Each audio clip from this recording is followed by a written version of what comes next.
Hello, everybody. Podcast number 4. I don't know what order we're in right now, but we were just discussing this very interesting topic that my friend Miguel here was describing about the difficulties of change and how. Where people will basically go through like this intense moment. Like, let's say one day you have like this traumatic experience, and this traumatic experience just changes your outlook. You want to like start incorporating a bunch of different little changes.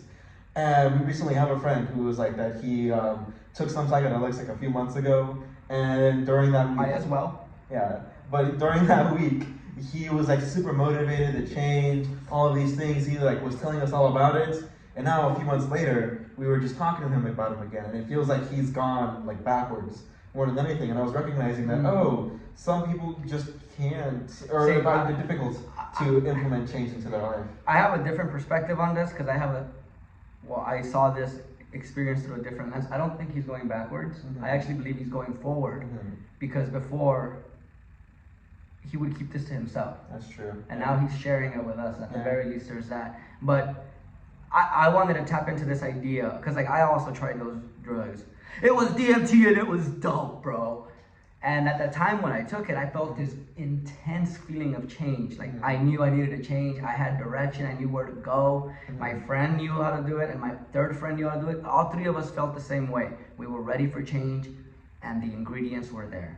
But not much happened. And I wanted to ask why. And I learned about this interesting idea called striking when the iron is hot. Have you guys, I'm sure you've been there where you're just like, sometimes you just feel a rush of motivation. Where you just get a bunch of motivation and it causes you to do that. And then you go, tomorrow I'm going to start. Exactly. But that's where you fucked up. You have to start literally right then and there, and then you have to keep doing it despite the fact that you don't want to do it. That's why exercising was great. But that's the concept of striking while the iron is hot. Because like really, this podcast was kind of spontaneous. He said, hey, let's do this podcast. I'll be real. Most of these podcasts are spontaneous. It's whenever anyone says, hey, you haven't even fucking done it in a bit. You're going to do it? And I go, that's true. It's like, yeah, let's go right now. I'll do it now. Which is what's happening. We were just talking about change and striking while the iron's hot. And that's what I think that's what's necessary. Like, if you really want change. If you want change, you have to change even when now, and you do it when you don't feel like it. That's why with working out. Like, the biggest thing with working out is like consistency. Even on the days you don't want to work out, you have to do it. Unless you have like a scheduled like day of rest. That's completely different. But most people fuck up where they only think that they have to work out when they're like motivated to do it. Whereas me, most days I don't want to fucking work out. I want to make sure I'm understanding you. You're saying the problem with some people is that they only go when they feel like going. They only want to change when and they that feel will like changing. Suck whenever they don't feel like going, which is pretty often. And so the idea is to just go despite how you're feeling. Basically, to change despite the fact that you don't have the motivation to change. And what happens after they do that? What do you mean? Let's say someone, because like a lot of people right now would be watching, they're like, okay, so let's say I do that. How long can I maintain me constantly forcing myself to do something I don't want to do? Now, you've already seen, that's what I'm saying, but I'm saying you've already seen the other side. You've already, like, a lot of people just see it as climbing a mountain. They're like, fuck, I gotta do this forever. But you're like, no, I pushed myself to the point where I went, even though I didn't want to work out. And now it's actually fun. I've made it over that hump. And now life sucks if I don't go to the gym. You know what I mean? Yeah. But what I guess what I was trying to get you to say is to tell people the benefits of what happens when you do just say, fuck my feelings. Basically, it becomes fun after a while, working out at least, yeah. I think it also comes with this.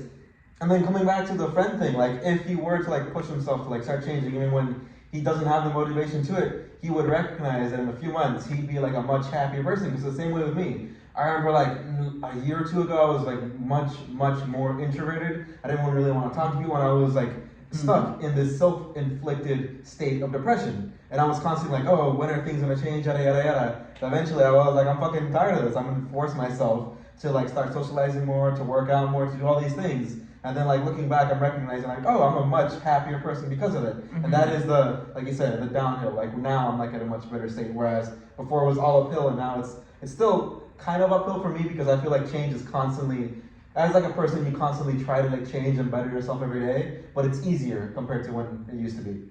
I have a question then, because like, I hear what you said, that you need to get change, view the change, and then your neurology changes, because you just watched yourself do a bunch of badass shit.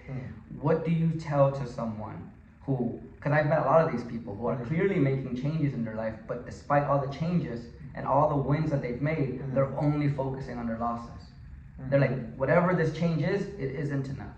They feel that way. What would you say to that person? What would I say to that person? Because that's the person we're talking about. That they only focus on the losses. It's that they have wins, and I can point out the wins to yeah. them, but they don't care about those wins. The best way they have to look at it is they have to like change their values, because it feels like they are valuing those losses way more than the actual wins. Okay, so then that then gets to the point where they change their perspective. Then the like, conversation shifts. How does one change their values? Through a lot of fucking hard work. Okay, well, that's hard. I know. Like it's different like, for every person. I just feel this. It's just weird advice to say you just gotta change, you know, and it's like well, just that's the problem. Change is hard. You can't just be like, oh, do this one step and you'll change forever. No, it's a bunch of different things. You have to change different aspects of your life. You have to. Should we talk more about the friend thing? Like how we could fix it, or should no. Okay. I feel like because like the idea is to like I don't want to get too personal about a homie. I just want to go to the general idea of change. Well, like it's hard. Like every person is different in a way where like you have to recognize what their current values are. And you have to try to. One thing I guess would be like I hate saying this, but reading like self-help books. Those are like one step to go. Like obviously, don't just read self-help books, because then if you get stuck reading like self-help books, you become like a self-help junkie where you get hooked on the idea of change rather than like following through with the change. You know, there's that, like doing that. Obviously, like the basics, like eating right, working out better, socializing more, recognizing your faults and working on them, and then recognizing too. I feel like there's some, because I don't know, man. I'm gonna push back and say I disagree with. It's like a bunch of shit. I honestly believe all of this bunch of shit comes after. There's one root that creates change. I guess the root would be like that initial events that cause you to view life differently. Because I feel like what a lot of people's problems are is that I guess they don't value life. They just live their day and they don't really respect it in the way that you should. And then you hear about it all the time where people go through like a traumatic experience, or they go through like a near-death experience, and their whole perspective changes. That's why back to the DMT thing, people go through that like initial like, oh my god, life isn't what it seems, yada yada, and then they want to start going on and changing. See that's the thing I'm talking about. So I'm gonna tell the audience something about myself. I was a loser who never wanted to change ever, and then there was a moment when I was 25 where it seemed like everything culminated into this huge burst of I need to change. But I remember it being a single moment, and I never went back to being my old ways since that day. And I believe the quote is, every man has two lives and his second life begins when he realizes he has one. And I believe that because I lived it. My question and my dream and my goal in this whole thing, everything that I'm trying to do, is to help people by finding out what that single root that leads to the explosion and change. Like I said, it's hard. You can't just like be like, oh, for everybody there's like this one moment. Well, that's the thing. Look, I agree it's hard, but it's not impossible. And that's what I want. I mean, this is why it's my life's goal, to figure out what the fuck that is. But I know I'm a human being just like all of you, which means we have the same mechanisms, which means that feeling of I need to change, it's located in every human. That's why people can relate to it, but it's in your neurology just as much as it's in mine. And if we can find out what taps into that part of the human element, we can create the change. But I still haven't figured it out. You know, we've talked for about 9 minutes now. We probably should stop it, but... That's true.